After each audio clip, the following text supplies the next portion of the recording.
I know what he's referring to. 1 Peter 3:18-19. And 1 Peter 3:18-19 doesn't say that. So let me answer the first part. Do we have good reason to believe that when Jesus' physical body was interned in the tomb, Jesus' human soul descended into Sheol, Hades, what he called hell? And this is where it gets confusing. When we talk about hell, most people use hell to refer to the state of the dead who have died in unbelief. In other words, if I'm an unbeliever and I die, I go to hell. Okay? However, here's where it's going to get a little confusing. So I'm going to try to be as simple as I can. Hell comes from the word Gehenna, the Greek word Gehenna. Now, guys, you got to pay attention or I'm going to lose you here. Gehenna refers to that place, quote unquote, I put place in question marks because it's a spiritual dimension, where unbelievers will be sent to be destroyed with their bodies and souls. Go to Matthew 10:28 if you can. Matthew 10:28. Okay.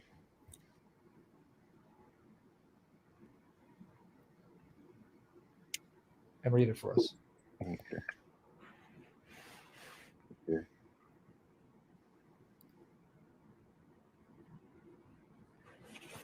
Okay. And by the way, in Arabic would be Jahannam, right? Jahannam, yes. Yeah. So in the Greek it's Gehenna, where they'll tell you comes from the Hebrew words, Valley of Hinnom. But anyway, read Matthew 10:20. What Gehenna, which is typically translated as hell, refers to. Fear not them which kill the body, but are not able to kill the soul, but rather fear him which is able to destroy both body and soul in hell. So the word hell here is the word Gehenna. That's the place where unbelievers will be sent to be destroyed, both with their bodies and souls, body and soul. When we talk about unbelievers that have died, going to a place of torment, awaiting the day of judgment, the word there in the Greek is Hades, Hades. And in Hebrew, it's Sheol. Hades / Sheol, after Christ, pay attention, after Christ is that dimension where unbelievers are sent in their souls, in their spirits, devoid of their bodies, because they go there when they die. So when they die, physical body returns to the dust, but their souls, their spirits, go to Hades, Hades, Sheol. That is different from Gehenna. Okay? That is different from Gehenna. Okay? Gehenna is where your body and soul will be sent to be destroyed. Now, someone's saying, what does destroy mean?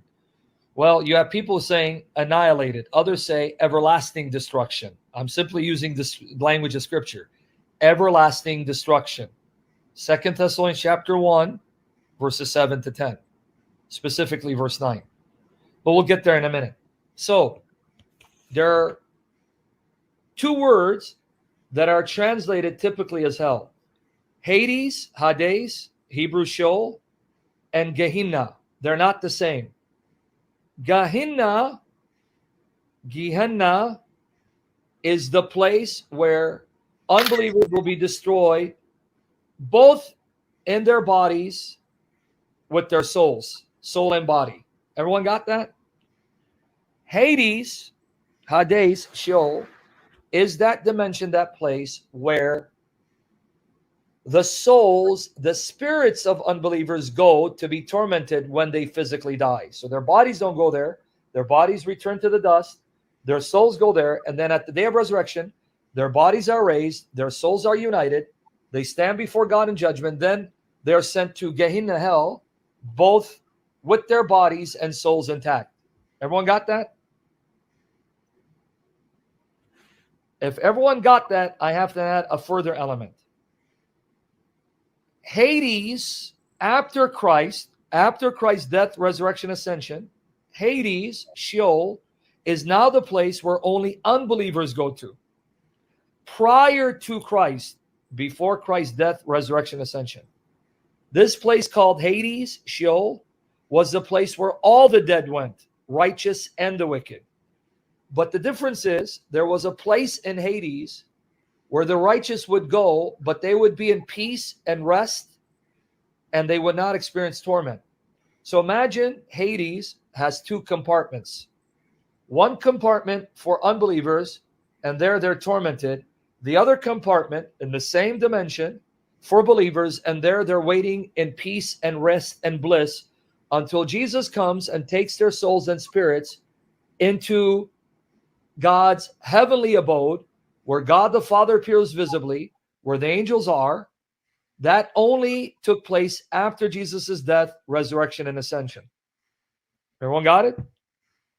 Let me give a moment to see if they got it, so then I can answer the question. I see a few comments here that seem to indicate that they did catch that. So, Okay. like, So everyone got it? That's good. So now with that in the background, where did Jesus go when he physically died? Well, his human soul, his human spirit went to Hades, Sheol, what we call hell. Why did he go there? Because the righteous dead were there in a state of bliss and peace, awaiting the Lord to come and lead them out of that place and bring them into the Father's heavenly presence. Now, where do we find that Jesus went to Hades, Sheol? Go to Acts 2, read 29 to 32. Acts 2. 29 32. Okay. Now, Peter quotes a Psalm of David, Psalm 16, 8 to 11, where David talks about God's Holy One being rescued from Sheol and his body not corrupting. And then Peter says David wasn't talking about himself because David has been dead for 1,000 years and his tomb is with us. So who was David talking about? Read Acts 2, 29, 32.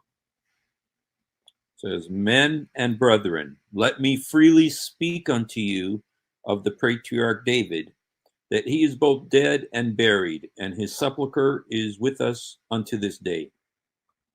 Therefore, being a prophet, and knowing that God had sworn with an oath to him that the fruit of his loins, according to the flesh, he would raise up Christ to sit on his throne.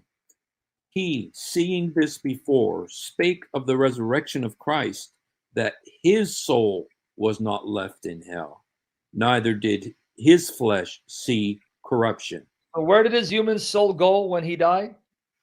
Was not left in hell. So where did his human soul go? Hell? Yeah, but what word is it? It's not Gehenna. It's not Hades. Hades, okay. So Jesus's soul, not his flesh, went to Hades, Sheol, but his flesh was in the tomb. And so his flesh did not corrupt because his soul came out of Hades and re-entered his body, and he resurrected his body, made his body of flesh immortal. Because 32 says what? This Jesus hath God raised up, whereof we all are witnesses. Wow. Now, to further confirm that Jesus went to Hades, Sheol, let me show you something that's going to be mind-blowing. Okay. When Jesus confronts the demoniacs, the legion, yes. Go to Luke 8:31. Notice what they tell Jesus. Luke 8:31. Luke 8:31. Okay. They besought him that he would not command them to go out into the deep. Now, the word deep is abuso. It's also the bottomless pit, the abyss. The Greek word is abuso, meaning the pit, the bottomless pit, the abyss. Okay? You know why that's important? You have an idea why that's important? Because in Revelation chapter 9, verses 1-11, it says, a star came down from heaven, and there was an angel who was given the key to the bottomless pit, the abuso. And this star, this angel, who's the king of this place, the deep, the abuso, the abyss, His name is Abaddon Apollyon. Abaddon in Hebrew, Apollyon in Greek. And he opened the shaft to the abyss, and demons came out that had tails like scorpions and sharp teeth and hair like women to torment mankind for 5 months. So these demons didn't want to go there, right? Mm-hmm. And guess who else is going to be in the abyss?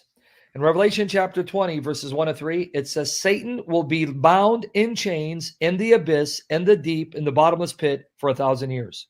It's the same word. Wow. Revelation 20, verse 1 to 3. So you see what the abyss is, the deep, the bottomless pit, where the demons are constrained, in prison, and where Satan will be constrained and in prison for 1,000 years, right? Mm. Guess Wow. where Jesus went? Go to Romans 10, 6 to 7. Romans 10, verses 6 to 7. Guess where Jesus went? Romans 10. 6 to 7.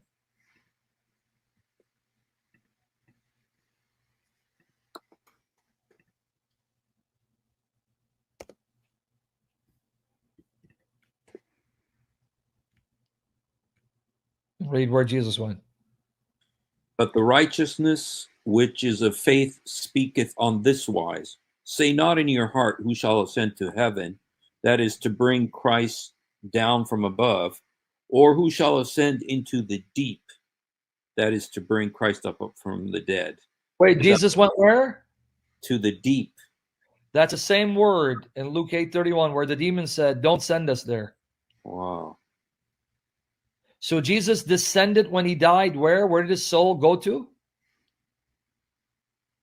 And I went to Hades, and it also went to the, are these the Yes. same place? Well, it will be in the same realm. Mm-hmm. It just may be different compartments, different realms of the same location, right? Okay.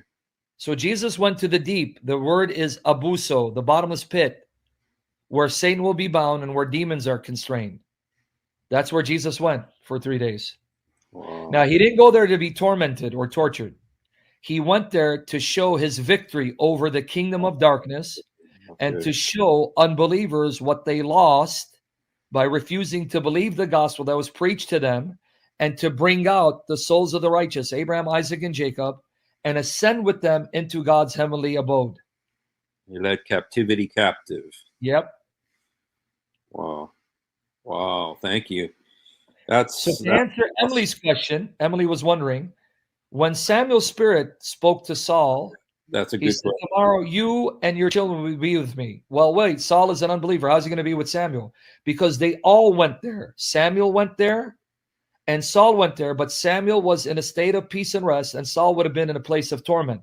Just like the rich man and Lazarus. Yes. In Luke 16, 19 to 31, the rich man died and he was buried, and he found his soul in Hades. The word is Hades, which the King James says hell.